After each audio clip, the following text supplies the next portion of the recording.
नमस्कार साथियों अखिल भारतीय राष्ट्रीय शैक्षिक महासंघ द्वारा शिक्षा केंद्रीय मंत्री धर्मेंद्र प्रधान जी को एक ज्ञापन सौंपा गया और ज्ञापन में और पर्सनली शिक्षकों ने कहा कि सर 2011 से पहले 2010 से पहले 2010 तक के टीचरों को टेट से छूट मिलनी चाहिए। जिस पर साथियों शिक्षा मंत्री जी का एक नया बयान आया है, नया स्टेटमेंट दिया है। वो क्या स्टेटमेंट है आपको इस वीडियो में बताऊंगा। और दूसरी बड़ी बात है दोस्तों कि इस बार जो यूपी टेट हो रहा है इसमें इतने ज़्यादा अभ्यर्थी आए हैं, इतनी ज़्यादा फीस दी है कि सरकार ने एक झटके में ही 150 करोड़ रुपए कमा डाले। या साथियों 150 करोड़ रुपए यानी 1.5 अरब रुपए कमा डाले। तो साथियों दो बड़ी खबरें काफ़ी ज़्यादा इंपॉर्टेंट है। अतः साथियों सही और सटीक जानकारी के लिए आप हमारे चैनल द एम्प्लॉयड हेल्पर को सब्सक्राइब जरूर कीजिएगा। जी हाँ साथियों, देखिएगा साथियों कुछ फोटो मैं आपको दिखा रहा हूं, कुछ फोटो देखिएगा। और फोटो में साथियों देख रहे हो ये जो टीम है ABRSM अखिल भारतीय राष्ट्रीय शैक्षिक महासंघ की टीम है और वो केंद्रीय मंत्री धर्मेंद्र प्रधान जी से मिल रहे हैं। और इनका एक मैसेज है, आज माननीय केंद्रीय शिक्षा मंत्री श्री धर्मेंद्र प्रधान जी से भेंट कर वर्ष 2010 से पूर्व नियुक्त शिक्षकों पर टेट अनिवार्यता के विषय पर विस्तार से चर्चा की। शिक्षक समाज की चिंताओं, विधिक तथ्यों, प्राकृतिक न्याय एवं मानवीय पक्ष को उनके समक्ष रखा गया। महासंघ की ओर से आग्रह किया गया है कि इस विषय पर शिक्षक हितों की रक्षा करते हुए न्याय संगत एवं संवेदनशील निर्णय लिया जाए। तो ये ABRSM की जो फेसबुक पोस्ट है उसमें साथियों ये पोस्ट की गई है।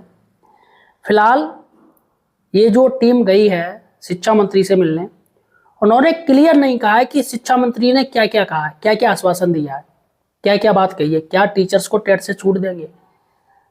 निश्चित ही साथियों अगर कुछ उन्होंने पॉजिटिव पॉइंट कहा होता तो निश्चित ही ये टीम वाले इसमें जरूर मेंशन करते कि शिक्षा मंत्री जी ने ये कहा है। चलेगा साथियों, ये लोग नहीं बताएंगे, मैं आपको बताऊंगा कि केंद्रीय मंत्री शिक्षा मंत्री जी ने क्या कहा है, इनको क्या आश्वासन दिया है, वो मैं बताऊंगा अपनी वीडियो में। तो देखिएगा साथियों, अपने फोटो देख लिए। और यहाँ पर इन्होंने इंग्लिश में भी लिखा है, today a delegation of ABRSM met honourable union education minister Shri Dharmendra Pradhan and held a details discussion on the issue of mandatory TET for teachers appointment period to 2010 the concern of the teaching community along with the legal implementation and natural justice dimension of the issue were presented before him. The delegation urged the government to take a just, sensitive and teacher-friendly decision that safeguards the interest and the dignity of lakh of service teachers. तो यहाँ पर साथियों उन्होंने कहा है। चलेगा साथियों, सबसे बड़ी बात है कि टेट पर शिक्षा मंत्री जी का आया नया बयान। लेकिन दोस्तों बयान बताने से पहले मैं आपको ये वाली खबर बताना चाहता हूँ, ये बहुत ज़्यादा इंपॉर्टेंट है। ये भी टेट के लिए अभ्यर्थियों ने दी 1.5 अरब की फीस यानी 150 करोड़ 150 करोड़ रुपए एक परीक्षा में सरकार ने ले लिए। आप साथियों सोचिएगा कितनी अभी टेट और होंगे, CTET, कितना पैसा गवर्नमेंट ले रही है। लेकिन सबसे बड़ी बात है नौकरी, अभी आप देख रहे हो नौकरी हाल ही फिलहाल में कोई नौकरी नहीं है। और पद भी आ रहे हैं तो भैया वो कोर्ट में जा रहे हैं, ना कोई कंट्रोवर्सी में पद फंस रहे हैं। और पद भी निकाले जा रहे हैं बहुत कम, 10-10 हज़ार 12-12 हज़ार, लेकिन अरबों रुपया फीस ली जा रही है पेपर के बेस पे। सबसे बड़ी बात है साथियों कि भैया सभी से पैसे लिए जा रहे हैं चाहे वो दिव्यांग हो, चाहे आरक्षित वर्ग हो, चाहे अनारक्षित वर्ग हो, सभी से पैसे लिए जा रहे हैं और सरकार के खाते में इतने आ गए।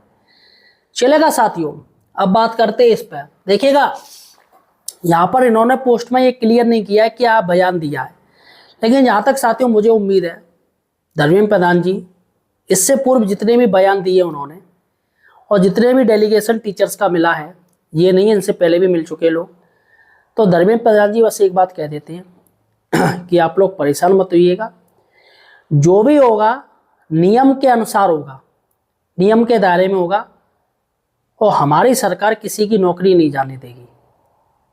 जो भी होगा नियम कायदे कानून के अनुसार होगा। तो नियम तो यही कह रहा भैया टेट कीजिएगा, तो इसमें नया क्या है? सारा काम तो कानून के दायरे में होना है। फिर भैया हम क्यों आपसे मिल रहे हो? आपके पास इतना बड़ा मंत्रालय है, ओबियसली आपको भाई ऑब्जेक्शन उठाना चाहिए, कुछ ना कुछ करना चाहिए। फिलहाल साथियों, धर्मेंद्र प्रधान जी ने मुझे लग रहा है कोई ज़्यादा आश्वासन दिया नहीं है, इसलिए इन्होंने कोई लिखा ही नहीं है, सिर्फ मुलाकात की है, फोटो बस हो गए, बस हो गया काम। लेकिन फिलहाल साथियों उन्होंने क्या आश्वासन दिया क्या नहीं कहा, इसके बारे में किसी ने कुछ नहीं लिखा है।